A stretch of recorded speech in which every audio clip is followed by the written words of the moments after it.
আমরা নড়তে চড়তে পারি কিনা, আমরা এক জায়গা থেকে আরেক জায়গায় যেতে পারি কিনা, আমরা কোনো কাজ করতে পারি কিনা। কাজ করা তো দূরের কথা, অনেকে প্রশ্ন করেছে, দিদিভাই তোমরা মানে ঘরের কাজ তো একদমই করো না, রাত দিন শুয়ে থাকো বা বসে থাকো এরকম কিছু। নমস্কার, আমি রেণুকা। আজকে কিছু প্রশ্নের উত্তর নিয়ে চলে এলাম। তো আজকে এই আইডিটা রেণুকা মণ্ডল নামে আমি চালাই। তো এখানে আমাকে অনেক প্রশ্ন করা হয় যে, দিদিভাই তোমরা কি নড়তে চড়তে পারো না, তোমাদের কত কষ্ট হয় বা শরীর নিয়ে কি হয় না হয়, এগুলো মানে অনেকেরই আলাদা আলাদা জানার বিষয় থাকে। তাদের জন্য আজকে ভিডিওটা বানালাম। আজকে আমি এইটুকুনি বলতে চাই যে ভগবান আমাদেরকে মোটা করলেও আমাদের শারীরিক অক্ষমতা বা চলাফেরা করার ক্ষমতা কেড়ে নেননি। উপরওয়ালা সবাইকে সবকিছু হয়তো পুরোপুরি দেন না, কিন্তু অনেক কিছুই এমনভাবে দিয়ে থাকেন যে সে সেই জীবনটাকে নিয়ে মানে অপ্রস্তুতে পড়ে না। হয়তো তাকে ভালো দেখায় না সমাজের চোখে, আমরা তোমরাই ঠিক করি সে কেমন দেখতে, সে কেন এরকম, এইসব। কিন্তু প্রতিটা মানুষেরই একটা না একটা প্লাস পয়েন্ট দিয়ে থাকে ভগবান। তো সেরকমই আমার হাসবেন্ড কিন্তু তার কর্মজীবন এবং ঘরের রান্নাবান্না, মাকে হেল্প করা, বউকে হেল্প করা, তার সাথে সাথে ওর ইচ্ছা যেগুলো ভালো লাগা, রান্না করাটা ওর খুব ভালো লাগার জিনিস। সেই জন্য ও রান্না করতে থাকে। তার মানে তোমরাই ভেবে নিচ্ছ এই এক প্যাকেট চাউমিনটা পুরো ও খাবে।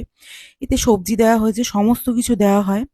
দেওয়ার পরে এই চাউমিনটা আমরা ৮-১০ জন মিলে ফ্যামিলির সবাই ভাগ করে খাই।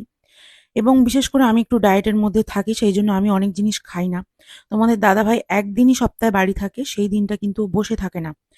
আর হ্যাঁ, ও মানে বাইক চালিয়ে রোজ যাওয়া থেকে আসা থেকে সকাল ৬টা থেকে রাত ১১টা-১২টা অবধি জেগে থাকা, মাঝখানে একটুকুনি টাইম ঘুমোনো, আবারও পরের দিন ভোর সকাল ৬টায় উঠে আবারও চলে যাওয়া। তো এগুলো কিন্তু তোমাদের দাদাভাই করে। এবার বলো তোমরা ও উঠতে চলতে পারে কিনা, নড়তে চড়তে পারে কিনা? আমরা নাকি বসলে আর উঠতে পারি না, উঠলে আর বসতে পারি না। আর আমার বাড়িতে তো ১০-১২ জনের রান্না। আমি ৩ বার রান্না-বান্না, ওয়ার্কআউট সমস্ত কিছু সামলিয়ে কিন্তু ভিডিও বানাই এখন। এখন এটা আমার কাছে একটু চাপের। তার সাথে সাথে আমি আ অনেক রকমের শখ রাখি, যেমন গান করা, ঘর সুন্দর করে গুছিয়ে রাখা, হাসব্যান্ডের দেখাশোনা করা, বাকিটা সবার সাথে মিলেমিশে চলা। এই নিয়ে হলো আমার জীবন। আমি সবসময় ভাবি আমি একাকিত্বে বাঁচতে পারবো না। আমি সমস্ত মানে পরিবারের মানুষজনকে নিয়ে বাঁচতে ভালোবাসি। এই যেমন শ্বশুর-শাশুড়ি সবাই, সবাই মিলে একসাথে থাকতে আমার খুব ভালো লাগে।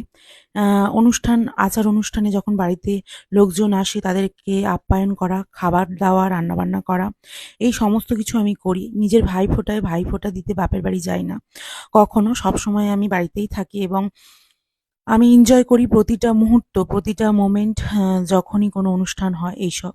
আর এই যেগুলো রান্নার ক্লিপগুলো দেখছো এগুলো সব আ বৃহস্পতিবার মানে ছুটির দিনে। ও একটা দিনও এরকমভাবে বসে থাকতে পারে না। তো এই ছুটির দিনে সারাদিন কিন্তু কিছু না কিছু রান্না করবে। তা নইলে আমাদের কারখানাতে গিয়ে কিছু না কিছু করবে। তার সাথে সাথে বাজারে যাবে এইসব। আর এত রাত হয়ে যায়, সকাল ৬টায় উঠে যেহেতু যায়, শরীর আর চলে না। তবুও দেখো আমার বরমশাই এই যে সবে বাড়ি এসছে, কষ্ট হচ্ছে, শিরদাঁড়াটা যন্ত্রণা করে। আর হ্যাঁ, আরো কিছু বলছি, যে আমাদের গরমের সময় একটু কষ্ট হয়, যেটা স্বাভাবিক মানুষেরও হয়ে থাকে, গরমে কষ্ট। তো সেই কারণে যেটা জিজ্ঞেস করেছিলে তোমরা সবাই, গরমে একটু কষ্ট হয়। গরম অতিরিক্ত পড়লে সেটা সহ্য ক্ষমতা থাকে না। খুব, খুব গরম লাগে আরকি। আমার তো বিশেষ করে খুব গরম হয়। আর শীতকালটা মোটামুটি ভালোই। শীতের সময় বেশি শীত লাগে, গরমের সময় বেশি গরম লাগে। এছাড়া আমাদের আর কোনো সমস্যা নেই। ভগবানের ইচ্ছায়, তোমাদের আশীর্বাদে ভালো আছি। আর এই যে যারা জিজ্ঞেস করেছিলে বলে দিলাম। টাটা।